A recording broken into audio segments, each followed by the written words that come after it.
Iva, ħafna qegħdin iċemplulna anki għal number ta' Alfred Difesa, fil-fatt se nagħtikom in-numru ta' Alfred Difesa. Irrid nagħmel punt ukoll għaliex dawn l-intervisti li qegħdin nagħmlu ma' Alfred Difesa u l-mistednin li jkollna pereżempju dalodu rajt waħda, ċempilli xi ħadd anzi u b'kuriżità tħalli nawru vera.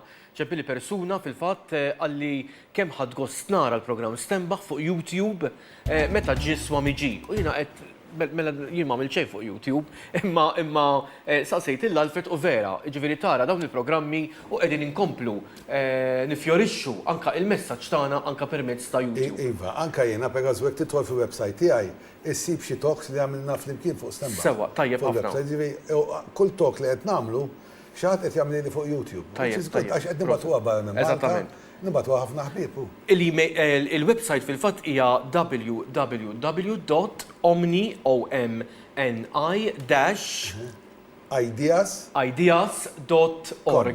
.com. Mela www.omni-ideas.com. U t-telefon number huwa Iva, nistgħu nagħtu il-telefon number? Huwa 9942 7376. 9942-7376. U meta ċemplu li kun qed insuq ngħidilkom ġew ċemplu li. Eżattament. Ma kun nista' nitkellem. Ekku. Aħna aktar tard ħanerġgħu nagħtu in-number ta' Alfred Difesa u anke matul il-ġurnata nistgħu ċemplulna hawnhekk aħna nkunu għas-servizz tagħkom jekk xi ħadd ikollu bżonn in-numri tal-mistednin li aħna nġibulkom. Aħna nġibu mistednin illi lan tagħna l-iskop tagħna huwa li nistempħu u nagħmlu xi ħaġa. Jiena dal-aħħar l-Alfred laqqajtu ma' bosta bnedmin, bosta telespettaturi u thanks God tibda tara l-bidla. U dal-waqt ikonna mistiedna per speċjali. Iva, fid-29. Fid-29, ngħidulkom fuq aħna ġimgħa d-dieħla niltaqgħu. Aħna niltaqgħu il-ġimgħa d-dieħla u mbagħad niltaqgħu fid-29. Fid-29 ma' din persuna speċjali, ngħidulkom fuqha. Eżattament. U mbagħad Alfred se jibda jkun miegħi wkoll kull nhar ta' tlieta bejn is-6 u nofs u 8 fil-programm Boost. BOOST Boost. Ġifieri biex niċċarġjaw il-batteriji tagħna stess. Eżattament. Mela inkomplu dwar l-ilma. Fuq l-ilma.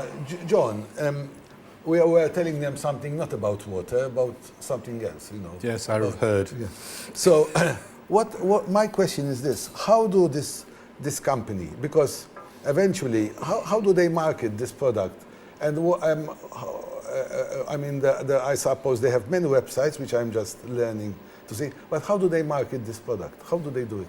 Well, that's a very good question, Alfred, because they use a non-traditional form of marketing. You can only get this machine basically through a referral from someone like yourself who's already got the machine, using the machine and getting the benefits from it. As you mentioned, there are the several websites. There is also a very extensive free DVD which you can apply to the company for, which gives you a lot of the background, far more information than we've been able to cover on this program. The model that you've got is the top of the range model, the platinum standard. It's the most used one, as I understand it. And I don't want to forget this, but I have seen in the DVD the machine and how it separates the water, is it? Yes. It doesn't remove anything from the water. It's amazing. Tissepara l-ilma. Can you tell us something? How? Yes, certainly. Going through the electrolysis process, you have negative and positively charged plates. We've got a total of 7 plates, 4 positive, 3 negative, and as the water splits up, it breaks down the water atom of H2O into H and OH minus, and it's the extra OH minus ion which absorbs the free radicals of oxygen in the blood, which is what's caused the acidity. And it's getting this balance of the pH right with the hydroxide ion from the breakdown of the water, where the actual the chemical balancing situation starts taking place. Does that help? Well, yes, I don't think I'm capable to say that in Maltese, but maybe if I hear it again and again on the YouTube, they mean I will. But I'm sorry, I cannot. But I saw it on the DVD, how the water is separated. It's amazing. And how they separate even the milk. Everything. And I mean, it's like something alive, because they they protect, sorry, għed nitkellem in English. Hija xi ħaġa ħajja, jipproteġu l-minerali. Mhux joqtlu l-minerali, jiġifieri joqtlu it-tajjeb u l-ħażin, ma joqtlux minerali, jużaw il-minerali kollha, am I right, they use all the minerals, and but dak li huwa tużah biex taħsel, jew ikollok perħażu l-athlete's foot f'saqajk. Tużah biex tgħinek, perħażu fuq id-DVD ġibu kellu gangrene. Gangrene. Gangrene. Xinu kankru f'saqajk. Rridu jaqtawlu saqajk, edha fuq id-DVD. U ma juża da l-acidic water, ma ġosptar li kellu l-mar. U franka. Ġifieri, hemm ħafna testimonials li taraw hemm min jikbi waqt fuq id-DVD għajdlek jiena konti li 20 sena mindu bdejt nuża dal-ilma l-aħħar 6 xhur. Ħassejtni aħjar, ħassejtni hekk. Għaliex? Għax jibbilanċjalek is-sistema. U meta inti s-sistema tibbilanċja, da bħal ħut. Meta l-ħut ikunu free fil-ilma tagħhom, ifiqhom ikunu marda, ikunu maqfulin x'imkien, qed tifhem l-istess il-ġisem meta tieħid ċans u ġibu il-bilanċjat, allura waħdu ifsib il-fejqan, għaliex hekk toqgħod tosserva Ivan, dan huwa univers maħluq minn Alla. U naħseb Alla kien jaf x'inhu jagħmel jien. Jiġifieri healing qed isir ħin kollu. Il-fatt li aħna nimerdu għax nagħmlu naħseb hekk jien, nagħlqu għajnejna u nużaw sistema jgħidula bil-nies nissabotaġġjaw lil nfusna billi niklu ikel żejjed jew ikel mhux tajjeb, qed tifhem? Jew xi ħaġa li ma taqbilx magħna. Imma b'dal-ilma inti tibbilanċja s-sistema b'mod u maniera li mbagħad tibda taqleb għall-aħjar. I'm just telling them how the healing takes place because of the balance. Yes. And what you have said about the machine, how it separates, and the machine uses the minerals, uses all the mineral content, and separates it. And we already spoke about how many types of water the machine has, is it? Yes, at least 5 types. But could I just interrupt you there? For quite a lot of people are very concerned about the water that they drink, to the extent of buying lots of bottled water. One of the differences that we need to make very clear here that the Kangen machine is an electrolyzing machine. It's an ionizing machine. It is not a filter.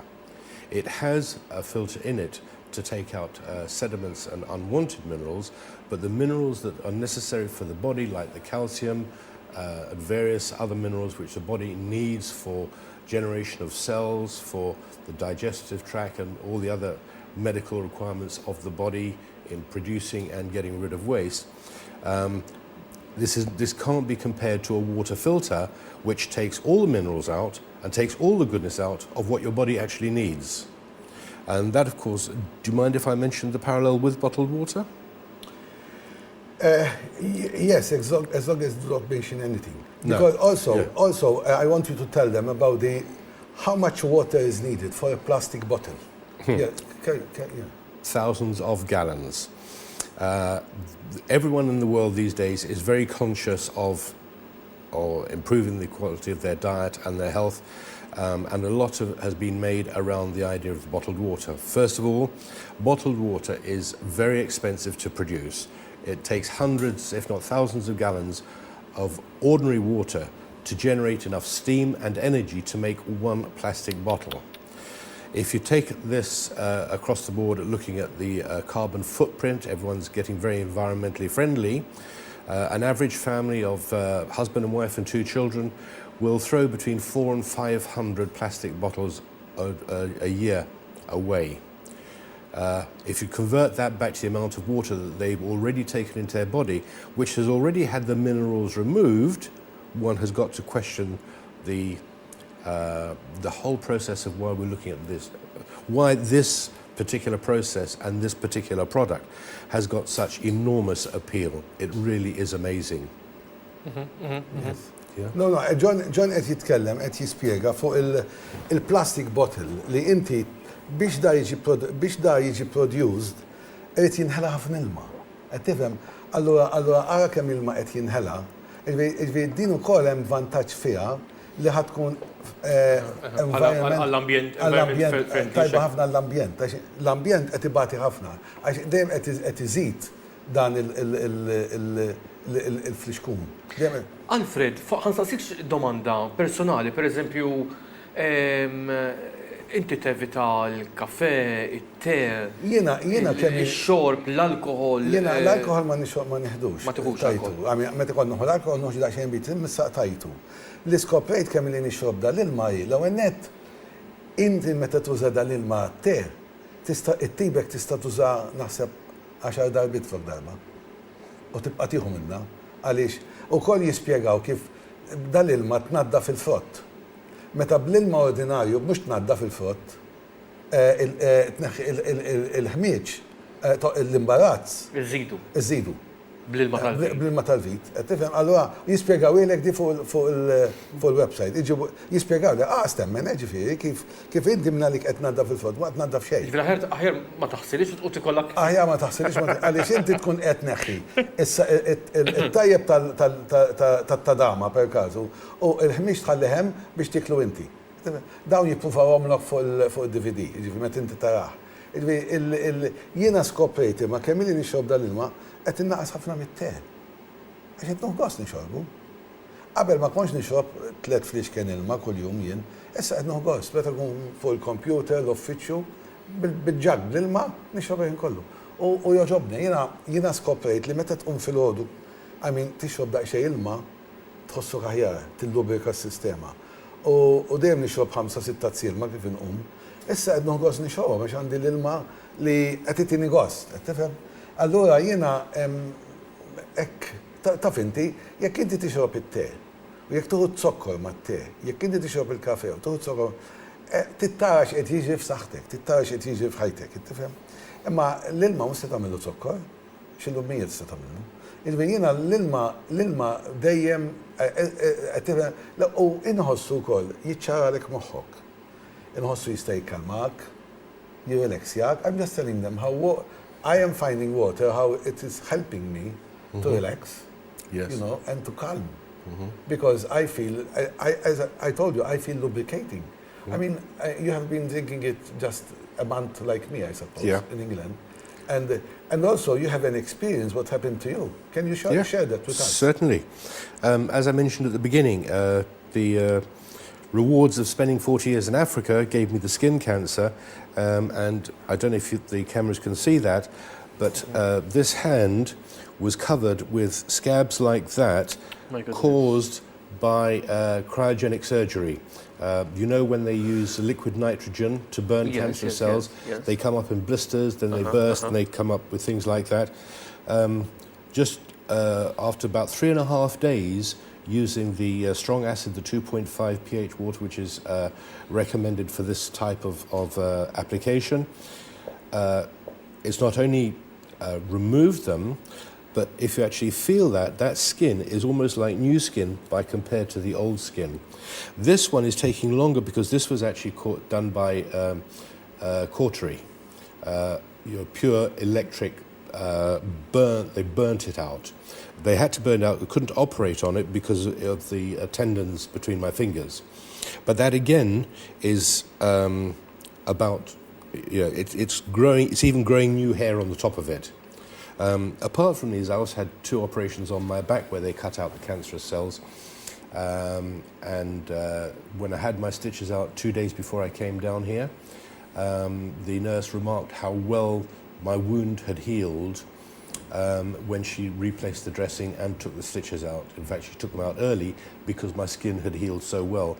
The only different thing from now to the past is the difference of the water that I'm drinking. Tal-meravilja di? Le, di tal-meravilja, ġifieri beda għalili diskutajnija u fil-fatt meta wieħed ħares li DVD u issa peress li John mar Dusseldorf kien hemm convention iltaqa' ma' ħafna nies li għandhom il-magna u marhom jien ma stajtx imgħax kont l-Italja.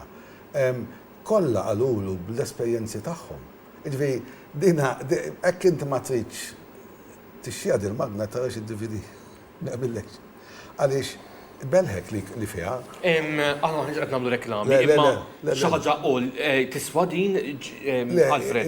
dina eżek qed tixxi Rolls Royce għal ma karozza minn minor. I see. Ġifieri hija tiswa, mhux soqgħod ngħid kemm tiswa, imma tiswa. Ġifieri imma kemm jiswew il-problemi. Mhux hekk? Ġifieri kollox jiswa. Kollox jiswa, ġifieri imma jiena per każu jekk wieħed joqgħod jara kemm qed jixxi ilma f'sena, sentejn, 3 snin, 4 snin, naħseb jien jifdiha. Fimtna?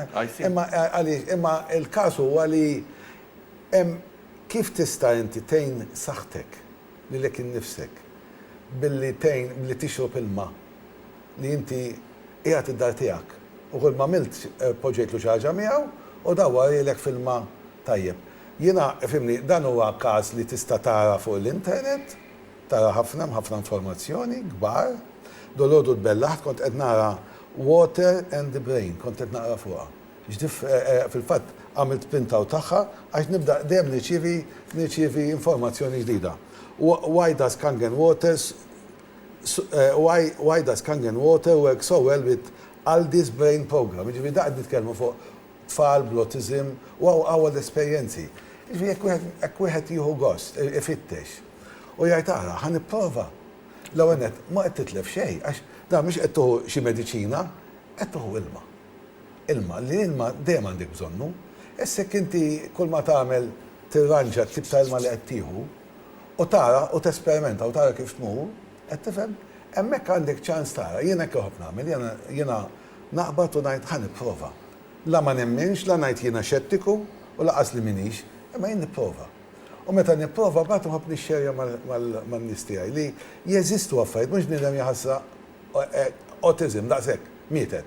Le, tax qalbek. Tista' tagħmel xi ħaġa fil-ħajja. Tista' tagħmel, inti tista' tagħmel xi ħaġa ġid tiegħek.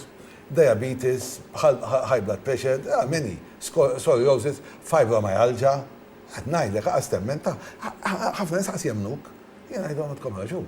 Imma tisma' n-nies jitkellmu. U ġieħ fid-dar li ilu 20 sena, ħafna nies għaliex, because jiena imbagħad jiblu ġeħaw. Meta inti tiġi dehydrated mill-ilma, l-għadam jixxotta. Meta inti mbagħad qed ittieħ ilma tajjeb, ilma alkaline, mela imbagħad qed jiġi illubrikat l-għadam, il-joints qed jiġu lubrikati. Oh, ħajnuk. Jiġifieri dan mhux każ li temmen jew ma temmenx, huwa każ li inti jiena l-iskop tiegħi huwa mhux l-iktar għall-magna, ħu interess f'saħħtek. Fittex inti fuq saħħtek. Mhux dejjem tajt, issa ħa naraw x'jgħid it-tabib. It-tabib għandek bżonnu, imma inti għax ma titgħallimx. Pegażu aħna nafu heal thyself, kien jgħidu qabel. Heal thyself. Jiġifieri jekk int mhux ħatejn lilek innifsek u tfittex x'inhu l-aħjar. Pegażu jiena ħa nitkellem fuqi. Jgħidu li jiena għandi bżonn, jiena acidic il-ġisem tiegħi, jiena il-naqta l-aġin u l-ħobs. Imma jekk naqta l-aġin u l-ħobs, ħana ma jħsarx imkien ieħor. Minix kapaċi. Għala, meta nkun għan ċaħat tunxom l-aġin, ħanbati. Għajna xan dimbati. Jekk issa sibt xaħġa li tista tikkomplimenta li jina ma naqazzizix fl-aġin, imma nikol ftit, imma xej nista nuħu gost dik it-toma, imma fl-istessin nixrob ftit ilma kull-jum. Li mux ħadha minn differenza fit-toma da, tixrob ilma tal-friskun u ilma ta' din. It-toma, ftit differenti, imma qed tixrob dal-ilma li taf li qed jagħmellek il-ġid u taf li qed iġiblek is-sistema alkaline, għandek ċans kbir. X'taħseb? Li timpruvi fil-ħajja tiegħek. Li timpruva fil-ħajja tiegħek. Verament. So, yes. Forsi konkludi, John. Do you want to? I was just explaining how it's very difficult for people to stop certain types of foods which are acidic. So I thought, I mean, for me, stopping pasta was difficult, but reducing pasta and drinking water is not difficult. And that helps to balance my system. What would you like to say before we conclude? Well, I think what you've done with your own dietary requirements, you've seen the results. As we said before, this isn't a cure. It does help balance. Within all the information, the DVD, the various websites, there's all the guidance giving you what you need to know, plus obviously the experiences of the people who already have these machines. I'm working with people in the UK, Germany. We're working together. So we've got a big team of experiences which we can share practically. Anything to do with the human body. If you abuse it, it doesn't matter what you take, it's going to suffer. Do things in moderation. I heard you referring to tea and coffee, etc. One of the experiments you see on the DVD, where you see through the molecular structure of the water and the clustering of the molecules, you get a conventional tea bag in one cup of water, cold water, and you see the experiment and you go through the same tea bag going through cup after cup after cup after cup, making cold tea, cold tea, cold tea, because of the microclustering effect. In our own household, my own taste buds have changed, where I only use now half the amount of sugar that I used to use. My wife has almost completely stopped using it.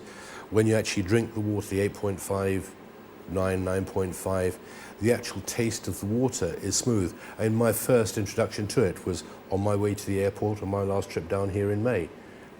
Alfred had just got his machine, he poured a glass of water, we were on the way to the airport, drank it, I said, I've got to have that. The taste is that different, and it's because of that difference that it helps the body heal itself. Thanks, John. Thanks for the information and for your My presence here at pleasure. this program, I've really Stenbah. enjoyed it. Sadan it-tant nagħti ftit nerġa' mill-ġdid il-telefon ta' Alfred Difesa għal dak li interessom fuq l-ilma, fuq affarijiet oħra li tkellimna anki fil-passat. Alfred, 9942 7376. 7376. 9942 7376.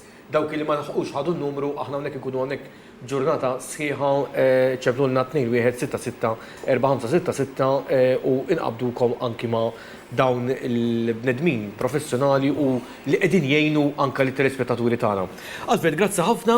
Ningrazzja il-qed jismana li ħadu paċenzja u niltaqgħu magħkom il-ġimgħa d-dieħla. Il-ġimgħa d-dieħla jkollha jrid il-ġimgħa fejn se nkomplu niddiskutu u nitkellmu anki dwar il-feng shui. Il-bieraħ iltqajt ma' persuna barrani fil-fatt u apparti kon qed nitkellem jew fuq The Secret, kellimni anki dwar il-feng shui. Qed li naf persuna dwar il-feng shui għetlu nsejt li kont iltqajt miegħu kwarta qabel, għetlu Alfred Difesa, għalli Alfred Difesa li iltqajt miegħu kwarta ilu, bat ħa il-kard u għalli wara feng shui, għalli mela rrid inkellmu l-dan jiena. Feng shui fil-fatt huwa xi ħaġa interessanti, illi l-ġimgħa l-oħra wkoll kellna interessanti kien hemm min ma qabilx ma' xi affarijiet, Alfred. Pereżempju meta xi ħadd qalli tal-mera faċċata tat-tieqa, dika faċċata tas-sodda, sorry. Kien hemm min biddel anke l-post tal-mera. Ejja. Influenzajtu. Jew tat-tieqa. Il-mera l-aħjar hekk għandek il-mera quddiem is-sodda, mhux se tista' tat-tieqa. Min dawn fejn tipprovhom. Mhux tajt għax qal Alfred jew l-feng shui ħażina, ipprova minn tat-tieqa u wara x'jiġri. L-ewwel qed tesperimenta u tajt jiena jekk ħanipprova għana nħossni xaħjar, jew noqgħod xaħjar. M'hemmx garanzija. Jien ma nafx din hekk superstizzjoni ta' Ċiniżi jew le, qatt jiena b'daqshekk billi nipprova jew hekk se nagħmel kamra tas-sodda ma nagħmilx il-mara qudiem is-sodda sentlif. Jiddependi x'irrid fil-ħajja. Eżattament. Jiddependi. Grazzi ħafna Alfred, nirringrazzja kull ġurnata u l-ħidma tajba. Thanks John. My pleasure.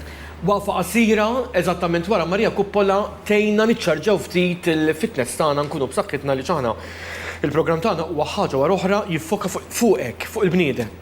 Stenbah Iva għamel xi ħaġa għaliex l-importanti li meta tħossok tajjeb, aħna semmejna l-ilma issa, li tixrob l-ilma, ġieli jkun hawn min jgħidlek imma tixrob 8 tazzi ilma kuljum xi waħda din. Iva, jekk tibda tidra, jiena pereżempju jekk xi ħadd ifettillu jagħmel kuċċarina ta' zokkor, tkun fil-ħawa t-zokkor tijak. Umbat minna t-zokkor ta' tpoġġa fi tazzatejn induna, Alfredina, għax il-zokkor tant sar xi ħaġa li ma niflaħiex. Illi ninduna, la zokkor ta' ħawat sempliċement il-kuċċarina biss. 45 sena li qtajtu t-zokkor. Kemm? 45 sena li qtajtu t-zokkor. Allura tinduna, mhux vera. Użur. Tinduna mill-ewwel. Allura, Nidraw affarijiet oħra li forsi qatt ma drajna bihom qabel, jiena l-ilma l-istess, ġifieri l-ilma li huwa kollox. Ma nistax nifhem kif tixrob tazza luminata pereżempju dak il-gass u t-sokkor, ma mingħajr ma nagħmel reklami Dak huwa 2.5 acidic. 2.5 acidic. Ħafna. Użur. Grazzi mill-ġdid, thanks John. Waqfa qasira biex nitkellmu ma' Marja Kuppola ħalli tiċċarġanna ftit il-batt.